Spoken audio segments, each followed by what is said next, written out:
Mas naging espesyal ang birthday celebration ni Kylie Padilla nang surpresahin siya sa set ng pinagbibidahang Buena Familia. Makichika kay Lars Santiago. May kutob na raw si Kylie Padilla na may sorpresa para sa kanya sa set ng soap opera nilang Buena Familia.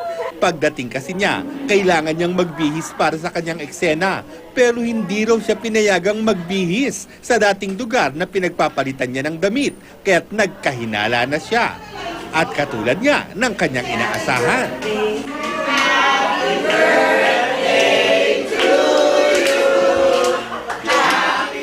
Tuwang-tuwa pa rin si Kylie sa sorpresang ibinigay sa kanya, lalo't naroon ang mga co-stars niya tulad ni Julian San Jose, Angelo De Leon, Cheryl Cruz at Bobby Andrews. 23 years old na si Kylie ngayong araw at ang tanging wish daw niya, Feeling ko nga every year, same lang yung wish ko eh. Ano lang, yung maging masaya lang yung family ko and healthy sila.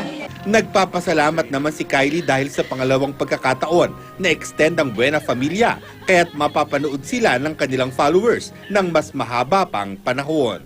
Masaya ako, mainly because our fans get to watch us more na mas matagal. Hindi nila kailangan mag-goodbye agad sa mga character namin. Actually, yun. Gusto ko mapasaya yung mga nanonood. Lars Santiago, updated sa showbiz happening.